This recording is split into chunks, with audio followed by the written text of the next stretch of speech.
இருதயத்துக்கு மேலே பித்தம் ஏறிச்சுன்னா பித்தம் தலைக்கு ஏறிச்சிடா, அதனால தான் இவன் கோவப்படுறான், அதனால தான் எரிஞ்செறிஞ்சு விழுகிறான், அதனால தான் தலையிலெல்லாம் புண்ணு வருது. யாருக்கெல்லாம் உள்ளங்காலில் வந்து மரத்து போகுதோ அவங்களுக்கெல்லாம் வந்து உயிர் சக்தி குறைஞ்சி போயிடும். தரையில் வந்து கால் வச்சு நடந்தமாவே அந்த உள்ளங்காலிலிருந்து ஒவ்வொரு உறுப்புகளுக்கு தேவையான உயிர் சக்தி அந்த எண்ணெயை வந்து இப்போ நாம் நினைக்கிற மாதிரி கடையில் விற்கிற விளக்கெண்ணெய் வாங்கி அல்லது நல்லெண்ணெய் வாங்கி தேய்க்கிறது இல்லை. அந்த எண்ணெயில் வந்து எரிக்கிற தன்மை குறைக்கக்கூடியது. அது மாதிரி வந்து சில மூலிகைகளெல்லாம் போட்டு காய வச்சு இருதயத்திலிருந்து கீழே வந்துச்சுன்னா இரத்த சோகை ஏற்படும்.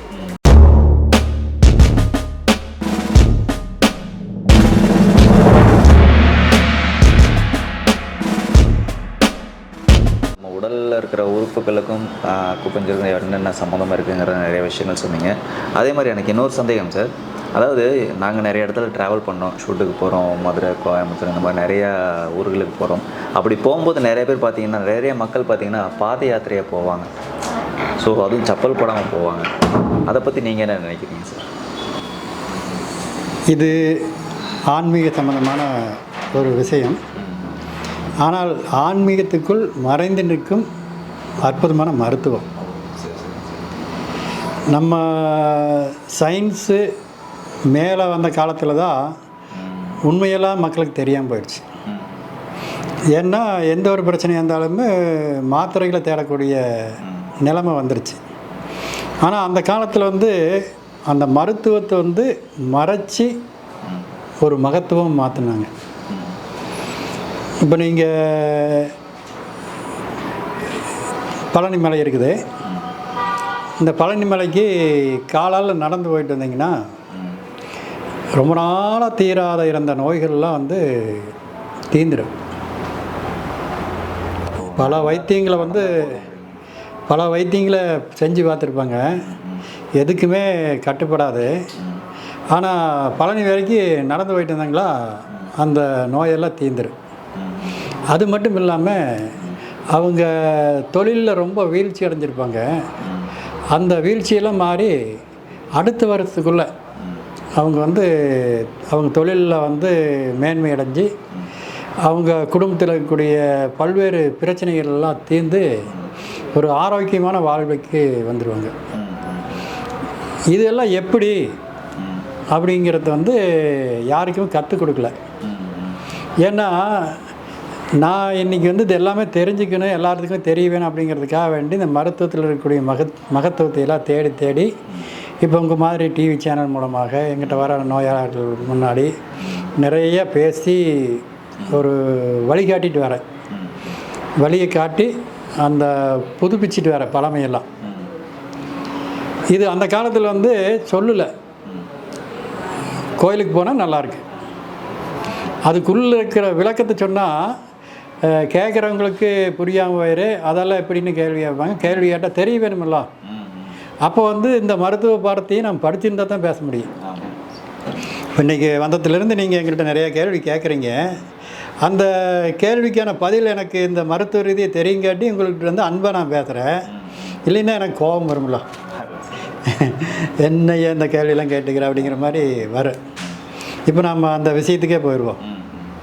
இப்போ நம்ம பாதங்களில் 12 உறுப்புக்கு தேவையான உயிர் சக்தி, அந்த இருதயம் இயங்குவதற்கு தேவையான எரிபொருள் வந்து பாதங்களில் இருந்தால் உற்பத்தி ஆகுது. இப்போ நீங்கள் வந்து வைட்டமின் ABCDEFGHன்னு இருக்குது, பல வைட்டமின் இருக்குது. அந்த வைட்டமின் எல்லாம் உள்ளே போக இன்னொரு பாதிப்பு ஏற்படுது. ஆனால் இந்த வைட்டமின் பற்றி நம்ம எதுவுமே சிந்திக்காமல் தரையில் வந்து கால் வச்சு நடந்தமாவே அந்த உள்ளங்காலிலிருந்து ஒவ்வொரு உறுப்புகளுக்கு தேவையான உயிர் சக்தி ஊடுருவி மேலே போகுது. இருதயங்கிறது என்ன? ஒரு நெருப்பை எரிய வைக்கக்கூடிய ஒரு அடுப்பு. நான் ஏற்கனவே உங்களுக்கு சொன்னேன், நெருப்பு எப்படி எரிய மேல் நோக்கி தான் போகும். அந்த நெருப்பு எரியறதுக்கு என்ன காற்று தேவைப்பட, மேல் நோக்கி ஏறக்கூடிய காற்று தான் நெருப்பு பற்ற வைக்கும். சில உண்மைகளையெல்லாம் வந்து நாம் வந்து ஆணித்தரம் தெரிஞ்சுக்கணும். நீங்கள் மேலேருந்து ஒரு காற்று வரும், அந்த காற்று வந்து நெருப்பு எரியாது. மேலேருந்து ஒரு திரவம் வரும், அந்த திரவம் வந்து நெருப்பு எரிய வைக்காது. கீழேருந்து மேலே நோக்கி போகக்கூடிய காற்று, திரவம் இதெல்லாம் தான் வந்து எரிய வைக்கும். அந்த சக்தி இருந்தால் தான். அப்போ என்ன, தரையில் நெருப்பை பற்றி எரிய வைக்கக்கூடிய, நெருப்பை உருவாக்கக்கூடிய காற்று பூமிக்குள்ளேருந்து மேலே வருது. அது எப்படி பூமிக்குள்ளேருந்து மேலே வருது அப்படிங்கிறது பார்த்திங்கன்னா, இந்த பூமியோட மேல் பகுதியெல்லாம் வந்து கல், மண், பல ஆயிரக்கணக்கான உலோகங்கள் நிறைந்த மேல் தட்டு. ஆனால் நடுவில் வந்து ஒரு எரிமலை குழம்பே இருக்குது. எரிமலை குழம்பே இருக்குது. அந்த நெருப்பு வந்து பற்றி எரிஞ்சிட்டே தான் இருக்குது. அப்போ ஒரு நெருப்பு எரியும் போது என்னாகும், அங்கே இடையில இருக்கக்கூடிய திரவங்கள்லாம் ஆவியாகி மேலே வருமெல்லாம், இது ஆவியாகி மேலே வந்துகிட்டே இருக்குது. பூமியை சுற்றி இருக்கக்கூடியது அண்டவெளி. இப்போ நாம் என்ன நினைக்கிறோம், பூமியில் வந்து நேருக்கு நேராக நின்றுட்டுருக்குறோம் அப்படின்னு தான் நினைப்போம். நம்ம நேராக நிற்கிறோமா தலைகளாக நிற்கிறோமா? நீங்கள் யோசனை பண்ணிது உண்டா எப்பாச்சி? பூமி உருண்டையாக இருக்குது. இந்த இடத்துல நிற்கிறவனுமே நேராக தான் நிற்கிற மாதிரி நமக்கு தெரியுது. இந்த இடத்துல நிற்கிறவனுமே நேராக தான் நிற்கிற மாதிரி தெரியுது. இங்கே இருக்கிறவனுமே நேராக நிற்கிற மாதிரி தான் தெரியுது. ஆனால் இங்கே நிற்கிறவன் எப்படி நிற்கிறான்? தலைகளாக நிற்கிறான். இங்கே இருக்கிறவன் படுக்கை வசமாக நிற்கிறான். இது மாதிரி தான். எப்படி இருந்தாலும் பூமியில் ஒரு காந்தப்புலம் இருக்கிறது.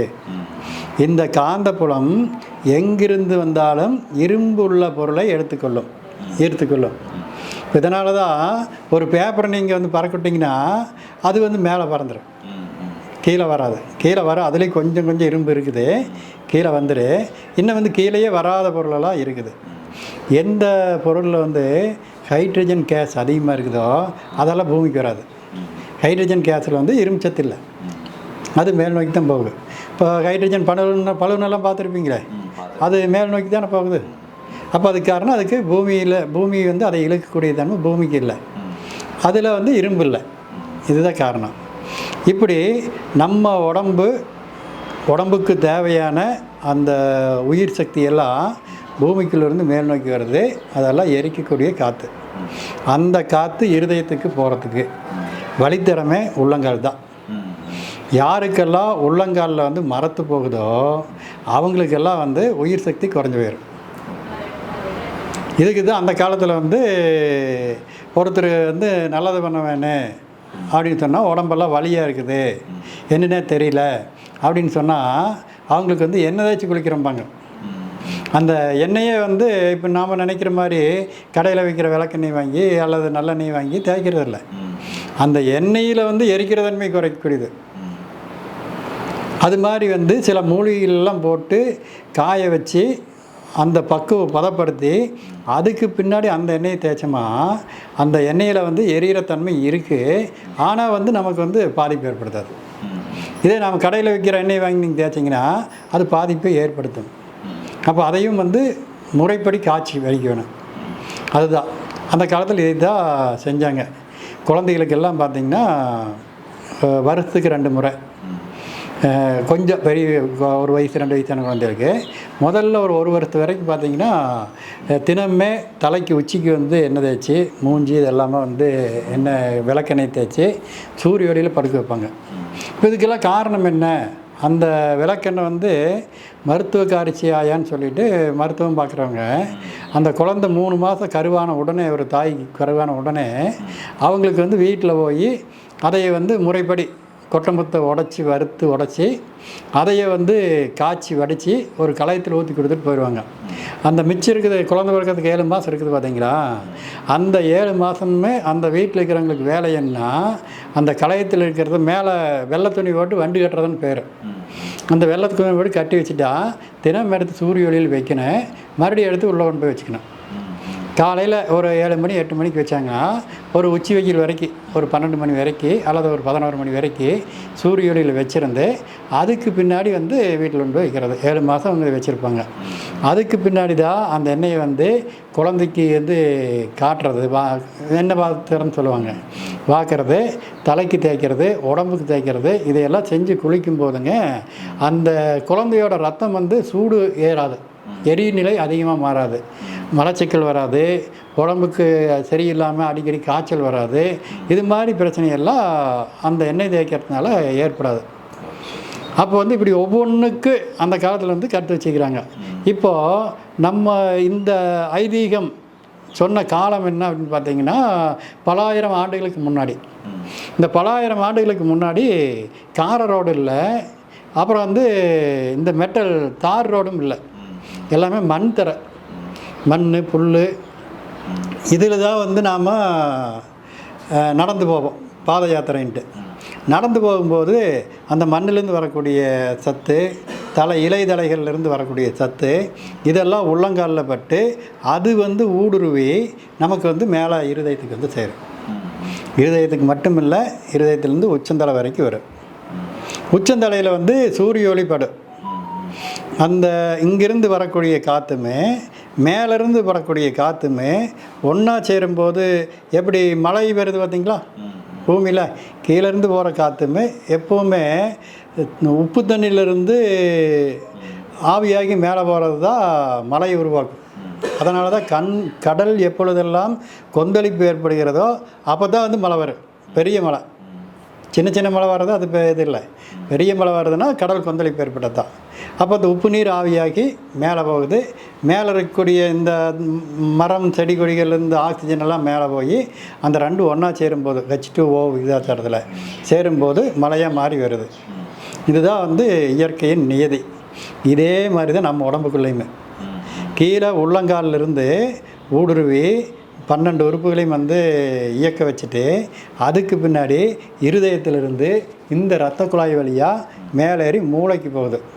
மூளையில் என்ன நடக்குது அப்படின்னு பார்த்தீங்கன்னா இந்த முடி இருக்குது பார்த்தீங்களா, இந்த முடி தான் பிராணவாயான்னு சொல்லக்கூடிய ஆக்சிஜனை உற்பத்தி பண்ணக்கூடிய வாயு. கீழேருந்து அதாவது வாதம் 1, பித்தம் அரை, கபம் கால், இந்த விகிதாச்சாரத்தில் போகுது. அந்த வாதம்ங்கிறது ஒரு பங்குனா உள்ளங்காலிலிருந்து மேலேறி வரக்கூடியது அந்த ஹைட்ரஜன் மண்ணீரலுக்கு தேவையான உற்பத்தி செய்யக்கூடிய காற்று, ஹைட்ரஜன் காற்று. பித்தம்ங்கிறது இருதயத்தோடு நின்று போயிடணும். இருதயத்துக்கு மேலே ஏறுனா அது வந்து தப்பு. என்ன நடக்கு, இருதயத்துக்கு மேலே பித்தம் ஏறிச்சுன்னா பித்தம் தலைக்கு ஏறிச்சிடா, அதனால தான் இவன் கோவப்படுறான், அதனால தான் எரிஞ்செறிஞ்சு விழுகிறான், அதனால தான் தலையிலெல்லாம் புண்ணு வருது, அதனால தான் தலையில் மரத்து போச்சு, அவனுக்கு என்ன பேசுகிறேன்னே தெரியாமல் இருக்குது, இப்படியெல்லாம் சொல்லுவாங்க. இந்த வாதம் சொல்லக்கூடிய அந்த காற்று நீர் காற்று, ஹைட்ரஜன் தான் நீரை உற்பத்தி பண்ணக்கூடியது. பித்த காற்று உற்பத்தி பண்ணாது, நீரை அழிச்சிரு. இந்த காற்று மேலே போய் இந்த மூளையில் கலந்து கீழே வருது. கீழே வரும்போது எப்படி மாறுது, இங்கே வெளியில் அண்டவெளியில் போகக்கூடிய காற்று தண்ணியாக மாறி வருது. ஆனால் இருதயத்திலிருந்து மேலே போகக்கூடியது நெருப்பு, மேலேருந்து வரக்கூடியது நீர். நீரும் நெருப்பும் ஒன்றாக சேரும்போது செந்நீராக மாறுது. இப்போ இந்த செந்நீராக மாறி இப்போ எந்த வழியில் போச்சோ அதே வழியில் கீழே வரும். ஆனால் நம்மளோட கணிப்பெல்லாம் ஒரு கருவியை ஒரு கேமராவை வச்சு பார்க்கும்போது இது கீழேருந்து மேலே போகுதோ மேலேருந்து கீழே வருதோ அப்படின்னா அவன் இந்த கேமராவுக்கு தெரியாது. ஆனால் வந்து இருதயத்துக்குள்ளே இத்தனை வகையான ரத்தம் இருக்குது, இருதயத்தில் இத்தனை அணுக்கள்லாம் இருக்குது அப்படின்னு ஏகப்பட்ட பேரை வச்சுருப்பாங்க. ஆனால் உண்மையான நியதி என்ன அப்படின்னு சொன்னால் இப்போ நான் சொன்னது தான், கீழேருந்து மேலேறி மேலேருந்து கீழே வரும்போது செந்நீராக மாறுது. அது கீழே மறுபடியும் வந்து காலுக்கு வரும். காலுக்கு வரத்தை வந்து மறுபடியும் நம்ம தரையில் நடக்கும்போது அது மேலே எடுத்துகிட்டு போகும். அப்போது மேலேயும் கீழையும் மேலேயும் கீழையும் மாறி மாறி வரும் பொழுது தான் நம்ம உடம்புல ரத்த ஓட்டம் ஓடுது அப்படின்னு அர்த்தம் நம்ம சொல்லிக்கிறோம். இதில் வந்து மேலே ஏறுறது என்ன கீழே இறங்குறது என்ன அப்படிங்கிறதுலாம் கேமராவுக்கு தெரியாது. இன்னும் எத்தனை வருஷம் ஆராய்ச்சி செஞ்சாலும் ஆராய்ச்சி செஞ்சுட்டு தான் இருக்கணும், அது வந்து உண்மையாக மாறாது. இதுக்கு பின்னாடி என்ன நடக்குது அப்படின்னு பார்த்தீங்கன்னா இந்த தரையில் மண் தரையில் அந்த புல் தரையில் நடக்காதவங்களுக்கு வரக்கூடியது தான் நமக்கு எல்லா நோயுமே. இன்றைக்கி வந்து இத்தனை மருத்துவங்கள் வந்துருச்சு, ஆனால் வந்து நோயாளர்கள் எண்ணிக்கை குறையல, மருத்துவமனைகள் குறையல. இந்த மருத்துவமெல்லாம் உண்மை என்று இருந்தால், நான் சின்ன பையனாக இருக்கும்போது எங்கள் ஊரில் வந்து ஹாஸ்பிட்டலே இல்லை. எங்கள் ஊர்லேருந்து ஒரு 15 கிலோமீட்டர் தாண்டி ஒரே ஒரு டாக்டர் இருப்பார். இன்றைக்கி வந்து எங்கள் ஊரில் ஒரு 25 டாக்டர்களுக்கு மேலே இருக்கிறாங்க. இது ஆங்கில மருத்துவர்கள் மட்டும். இன்னும் சித்த மருத்துவர்கள், அக்குப்பஞ்சர் மருத்துவர்கள், ஓமிய மருத்துவர்கள், இப்படி எல்லா கணக்கு எடுத்தால் நிறைய போயிட்டே இருக்குது. ஒரு சின்ன ஒரு டவுனாக இருந்துச்சுன்னா அதில் இத்தனை ஹாஸ்பிட்டல்னே இருக்காது. 500 ஹாஸ்பிட்டல், 1000 ஹாஸ்பிட்டலு.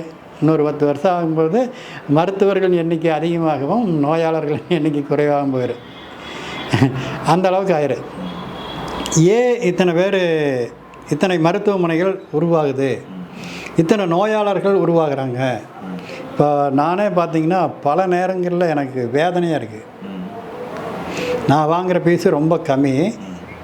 ஒரு குடும்பத்தில் 4 பேர் 5 பேர் இருந்தாங்கன்னா அந்த 5 பேருமே நம்மள்ட்ட வராங்க. இப்போ எங்கிட்டயே எத்தனை பேர் வராங்க, அப்படி குடும்பத்தோடு வராங்க அப்படின்னா, இதுக்கு முன்னாடி அவங்க எத்தனை ஹாஸ்பிட்டலுக்கு போயிருப்பாங்க, எத்தனை பணங்களை செலவு செஞ்சுருப்பாங்க. ஏனுங்க இதுக்கு முன்னாடியெல்லாம் ஆஸ்பத்திரிக்கு போனீங்களே இல்லையானே நான் கேட்பேன். டாக்டர் ஏன் சொல்கிறீங்க, நான் சம்பாதிக்கிறவன பத்த மாட்டேங்குது, நான் 50,000 சம்பளம் வாங்குகிறேன், கிட்டத்தட்ட மாதம் ஒரு 30,000 ரூபா ஆஸ்பத்திரிக்கே கொடுக்க வேண்டியதாக இருக்குது. இப்படி சொன்னவர்கள் தான் நிறைய பேர் இருக்கிறாங்க. இதையெல்லாம் தாண்டி நான் வந்து எனக்கு பெருசாக நோய் இல்லை அப்படின்னு சொல்கிறவங்கெல்லாம் வந்து காட்டுவாசிகளாக தான் இருக்கிறாங்க. காட்டு வேலையை செய்கிறவங்க. அவங்க இந்த டைல்ஸு, மார்பிள்ஸு இது போன்ற தரையில் வசிக்காதவர்கள். இவங்களுக்கு தான் நோய் கம்மியாக இருக்குது. அப்போது நோயை உருவாக்கக்கூடியது எது அப்படிங்கிறது பார்த்திங்கன்னா இந்த பளபளப்பான காரை தான். நான் எந்த இடத்துல போனாலும் இதைத்தான் எடுத்து வச்சுட்டே வரேன். ஒரு நாளைக்கு இல்லைன்னா ஒரு நாளைக்கு வந்து இது மாறும். இந்த வாட்டர் ப்ரூஃப் அப்படின்னா இந்த டைல்ஸு, மார்பிள்ஸ் எல்லாமே வாட்டர் ப்ரூஃப் தான். இப்போ இதெல்லாம் என்ன பண்ணுது அப்படின்னு பார்த்தீங்கன்னா, அந்த நைஸ் பண்ணிட்டுமாவே அது பயங்கரமான சூடாக மாறிடு. அந்த சூட்டை குறைக்கிறதுக்கு பிரபஞ்சத்திலேருந்து அந்த ஈரக்காற்று எப்படி ஐஸ் கட்டி கொண்டு வந்து இங்கே வச்சா ஜில்லுன்னு ஆகி போயிடுது, அது மாதிரி. இப்போ அதே நீங்கள் வந்து ஒரு பிஸ்கட் எடுத்து ஃப்ரிட்ஜுக்குள்ளே வச்சு எடுத்து பார்த்தீங்கன்னா மொறுமொறுன்னு இருக்குது. அது ஏன் மொறுமொறுன்னு இருக்குதுன்னு பார்த்தீங்கன்னா, அது சூடு பண்ணிகிட்டே இருக்குது. இந்த தண்ணி வந்து வெளியே எடுத்து வச்சதையும் குளிர்ச்சி ஆயிடுது. அந்த பிஸ்கெட்டுக்குள்ளே வந்து அந்த ஈரத்தை அழிக்கக்கூடிய காற்று, ப்ரெசர்வேட்டிவ், அது உள்ளே இருக்கிறதுனால அது வெளியே எடுத்த ஜில்லுன்னு ஆகிறதில்ல, அது சூடாக மொறுமொறுன்னு தான் இருக்குது. இப்படி வந்து நடந்துகிட்டு இருக்குது. அப்போ வந்து இந்த காரையெல்லாம் வந்து ஈரமான பிற்பாடு அந்த சூடை குறைக்கிறதுக்கு வரக்கூடிய ஈரக்காற்று அதில் வந்து நாம் கால் வைக்கும்போது நமக்கு என்னாகு, தண்ணிக்குள்ளே கால் வச்சோமா நமக்கு வந்து கீழேருந்து மேலே ஏறாது, உயிர் சத்து மேலே ஏறாது. சூடான இடத்துல வச்சு மண் தரையிலையோ அந்த எரிகாற்று மேல் நோக்கி வரக்கூடிய தரையில் வச்சா தான் நமக்கு வந்து மேலே இருதயத்துக்கு போகும். இப்போ இந்த டைல்ஸு, மார்பிள்ஸ் போன்ற நைஸான பளபளப்பான தரையில் கால் வைக்கும்போது என்ன ஆகுதுன்னா அதுக்கு ஈரப்பதம் தேவைப்படுது. அப்போது இருதயம் வந்து மேலே தர்றதுக்கு பதிலாக கீழே இறக்குது. கீழே இறக்கி நமக்கு வந்து பல பேர் பிரச்சனைகள் உருவாக்கிடுது. மேலே தள்ளிச்சினா தான் மூளைக்கு போய் நீராக மாறி ரத்தமாக உருவாகும். இருதயத்திலிருந்து கீழே வந்துச்சுன்னா ரத்த சோகை ஏற்படும். இன்றைக்கி வந்து நீங்கள் வந்து சோதனை பண்ணி பார்த்தீங்கன்னா ஒரு 50-60% பேர்த்துக்கு வந்து ரத்த சோகையாக தான் இருக்குது. அந்த 40% பேர் எப்படி தப்பிக்கிறாங்க அப்படின்னு பார்த்தீங்கன்னா, பெண்கள் ரொம்ப ஆசைப்படுவாங்க, எனக்கு பக்கத்து வீட்டுக்காரரை விட எனக்கு கொஞ்சம் நல்ல வீடாக வேணும், அவங்களுக்கு விட இன்னும் கொஞ்சம் பளபளப்பான தர வேணும் அப்படின்னு சொல்லி ஆசைப்படுவாங்க. ஆண்களும் சொல்லுவாங்க, வேண்டாம், நான் அப்படி டாக்டர்கிட்ட போனேன், அவர் இதெல்லாம் வேண்டான்னு சொல்கிறாரு, அவர் சொல்கிறதுல கொஞ்சம் நியாயம் இருக்க மாட்டேருக்குது அப்படின்னு சொன்னால் அந்த பெண்கள் கேட்க மாட்டாங்க. இனிமேல் நீ அந்த டாக்டர்கிட்டே போக வேண்டாம், உங்களோட புத்தியும் கெட்டு போச்சு அப்படின்னு சொல்லி அந்த வீடு கட்டுக்குள்ளே மட்டும் கட்ட வச்சுருவாங்க, பளபளப்பான போட்டுருவாங்க. அப்போ என்ன, அது கட்டின பிற்பாடு இவங்க தான் 3 மணி நேரம் 4 மணி நேரம் ஒரு நாளைக்கு சமையல் கட்டில் நிற்பாங்க. அதில் நின்று இவங்களுக்கு தான் எல்லா பிரச்சனையும் வந்துடும். அப்புறம் ஆண்கள் என்ன வெளியே போயிடுவாங்க, வெளியே போயிட்டு அவங்க வெளிக்காற்றுல விட்டுட்டு வெளித்தரையில் நடந்துட்டு அவங்களுக்கு அதிகமாக நோய் வராது, இவங்களுக்கு தான் பிரச்சனை வரும். இப்போ நீங்கள் பார்த்தீங்கன்னா நான் போட்டிருக்கிற காரை கூட அந்த பளபளப்பான கார் கிடையாது. இது இந்த காரில் நீங்கள் எவ்வளோ தூரம் நடந்துட்டு இருந்தாலுமே எந்த பிரச்சனையும் வராது. அப்போ அழகை பார்த்து நன்றது என்கிட்ட வரவங்களும் நல்லா வேணுமில்ல. முதல்ல நான் எந்த கோணத்துலையும் வந்து தவறு செய்யக்கூடாதுன்னு நினைக்கிறேன். நான் என்னோடய கிளினிக்கு வந்து பளபளப்பை போட்டு மற்றவங்களுக்கு சொல்லக்கூடாதுல்ல. அதனால் வந்து அந்த இயற்கை நான் என்ன சொல்கிறேனோ அதுபடி தான் நடக்கிறேன். அப்போது இந்த பளபளப்பான தரையில் இருக்கிறவங்களுக்கு நோய் மேலே நோய் வந்துகிட்டே இருக்குது. இதையெல்லாம் ஜெயிக்க வேணுங்கிறதுக்காக தான் அந்த காலத்தில் பாத யாத்திரை வந்து போனது. பாத யாத்திரை போகும்போது அந்த உள்ளங்காலிலிருந்து ஊடுருவி இருதயத்தை பலப்படுத்தி இருதயத்திலேருந்து மூளை போய் மூளையை வந்து செவனே தன்மையை கொண்டு வந்து நம்ம நோயில்லாத வாழ்க்கையை கொடுத்துருது. இந்த நோயற்ற வாழ்வே குறைவற்ற செல்வம்னு ஒரு பழமொழி சொல்லி வச்சுக்கிறாங்க பார்த்தீங்களா. இப்போது ஒவ்வொருத்தருக்கும் ஒரு காந்த புலம் இருக்குது. பூமியில் காந்தம் இருக்கிறதுனால தான் அந்த இரும்பு தன்மை உள்ளவங்களை எல்லாம் வந்து இழுக்கக்கூடிய சக்தி அதுக்கு இருக்குது. நீங்கள் எத்தனை சக்தி வாய்ந்தவங்களாக இருந்தாலுமே உங்கள் உடம்புல இரும்பு இருந்தால் இழுத்துடும், இல்லைன்னா விட்டுரும். அது மாதிரி நம்ம உடம்புக்குள்ளே அந்த உயிர் சக்தி ஊடுருவறதுனால பழனி வரைக்கும் நடந்து போயிட்டு வந்தோம்ல, அதனால் ஒரு உயிர் சக்தி உருவாயிருது, ஒரு காந்தப்புலம் உருவாயிருது. அந்த காந்தப்புலம் உருவாகும் பொழுது யாரையெல்லாம் நாம் பார்க்குறோமோ அவங்க நம் வசப்படுவார்கள். அந்த வசப்படும் பொழுது நாம் செய்யக்கூடிய தொழில் வந்து செவ்வனே நடக்கும். ஈர்ப்பு நான் பேசுகிறத வந்து நீங்கள் கேட்டிங்கன்னா அதில் வந்து எனக்கு ஒரு ஈர்ப்பு இருந்தால் தான் நீங்கள் கேட்பீங்க, இல்லைன்னா கேட்க மாட்டீங்க. இப்போ இன்றைக்கி வந்து ஆயிரக்கணக்கான பேர் வந்து இந்த யூடியூப் பார்த்து எல்லாருமே டாக்டர் நான் எத்தனையோ யூடியூப் பார்த்துருக்குறேன், ஆனால் அதில் எல்லாம் வந்து ஒரு ஈர்ப்பு, அதாவது வியாபார நுணுக்கம் இருக்கிற மாதிரி தோணுது. ஆனால் நீங்கள் பேசுகிற பேச்சில் வந்து எனக்கு அது தெரியல, அதனால தான் உங்களுக்கு நான் பவுன் பண்ணுறேன். இப்படி தான் என்கிட்ட வந்து நிறைய பேர் சொல்லிக்கிறாங்க. அதை கூட நான் உங்களுக்கு எடுத்து பதிவு பண்ணி வச்சுக்கிறேன், உங்களுக்கு கொடுக்குறேன். அதை கூட நீங்கள் மக்களுக்கு பயன்படுத்தலாம். அதனால் வந்து அப்படி வந்து கேட்குறாங்க. அப்போ என்ன காரணம்? இந்த பஞ்சாஸ்திர கொள்கையை என்னோடய உடம்புக்குள்ளே கொண்டு வந்ததுனால அந்த பஞ்சதன்மை உள்ளவங்க எல்லாம் வந்து நம்மளோட ஈர்ப்புக்குள்ளே வராங்க. இந்த தன்மை தான் அந்த ஆன்மீகத்து மூலமாக நடத்தி வச்சாங்க. இங்கே கோயிலுக்கு போயிட்டு வந்தால் உனக்கு வந்து எல்லாமே நல்லது நடக்கு அப்படின்னு சொன்னால் அப்போ தான் எல்லோரும் சாமி மேலே பயத்தோடு போயிட்டு வருவாங்க, அந்த பக்குவமாக போயிட்டு வருவாங்க. இதுக்கு இந்த சயின்ஸ் சொல்லிட்டோம்னு வச்சுக்கோங்க, அது பழனி வரைக்கும் ஏன் போவானே, நம்ம வீட்லேயே இருக்கிறத ஒரு சுற்றினப்போ செக் பண்ணுற மாதிரி அப்படிங்கிற மாதிரி நினச்சிக்குவாங்க. ஆனால் அங்கே ஒரு விஷயத்தை வச்சுக்கிறான். கோயிலில் வந்து சும்மா இல்லை, இங்கேருந்து நீங்கள் நடந்து போகிறீங்க பார்த்தீங்களா, நடந்து போய் படியேற வைக்கிறாங்க. படியேறின பிற்பாடு உள்ள கோயிலுக்குள்ளே போகிறீங்க பார்த்தீங்களா, கோயிலுக்கு மேலே 5 கலசம் 7 கலசம் கலசம் இருக்குது. அந்த கலசத்துக்குமே கருவறைக்குமே ஒரு தொடர்பு, செம்பு கம்பி மூலமாக தொடர்பு இருக்குது. அது என்ன செய்ய அப்படின்னு பார்த்தீங்கன்னா, அந்த கலசம் 5 நாள் ஆனது, 5 சக்திகள் 5 நாள் ஆனது. அது இந்த பிரபஞ்சத்தில் இருக்கக்கூடிய 7-8 கிரகங்கள் இருக்கக்கூடிய அத்தனையுமே இழுத்து அந்த செம்பு கம்பி மூலமாக உள்ளே அனுப்புது. நீ இங்கிருந்து நடந்து போகும்போது நம்ம உடம்பு ஒரு அதிர்வு ஏற்பட்டு அந்த அதிர்வலைகள் மூலமாக ஒரு நெருப்பு உருவாகுது. நம்ம ஒரு தணல் பூத்து கிடக்கும்போது வாயில் ஊதுணுமே எப்படி ஆகுது, அந்த சேப்பம் வருதெல்லாம் அது மாதிரி நடந்து போனதுனால அது உருவாயிருது. அங்கே உள்ளே போனதையுமே அங்கே இருக்கிற சக்தியெல்லாம் நம்ம உடம்புக்குள்ளே இழுத்துக்குது. அதனால தான் அந்த உயிர் சக்தி நமக்கு கிடைக்குது. அப்போது இது யாராலும் கண்டுபிடிக்க முடியாத ஒரு மருத்துவம். இந்த மருத்துவத்தை வந்து அன்னைக்கு பல ஆயிரம் ஆண்டுகளுக்கு முன்னே ஒருத்தன் கண்டுபிடிச்சி நமக்கு சொல்லி அதை செய்ய வச்சுருக்கிறாங்கன்னா எவ்வளோ பெரிய விஷயம். அப்போ நீங்கள் வந்து பாத யாத்திரை போகிறோன்னே இப்போல்லாம் வந்து வாக்கிங் போங்க நல்லான்னு சொல்லி போவாங்க. தினம் 2 கிலோமீட்டர் 3 கிலோமீட்டர். டாக்டர் நான் முதல்ல 4 கிலோமீட்டர் போயிட்டு இருந்தேன், இப்போ 4 கிலோமீட்டர் நடக்க முடியல, 2க்கு வந்தேன் 2 முடியல, இப்போ நடக்கவே முடியலம்பாங்க. அன்னைக்கு போயிட்டு கோயிலுக்கு பாத யாத்திரை போயிட்டு வந்தால் அந்த வருஷம் முழுக்க நல்லா இருந்தாங்க. இன்றைக்கி வாக்கிங் போகிறவங்க நோயாளியே மாறிடுறாங்க. அப்போ எதையே எப்படி செய்ய வேணுமோ அப்படி செய்யணும். அப்போ பாத யாத்திரையோட சிறப்பு இதுதாங்க. இதை மட்டும் நாம் புரிஞ்சுட்டு நம்ம வாழ்க்கையிலையுமே நம்ம வாழ கற்றுட்டுமா நம்மளை யாராலும் அசைக்க முடியாது. அத்தனை விஷயத்தை வந்து இந்த மருத்துவம் கற்றுக் கொடுத்துருக்குது.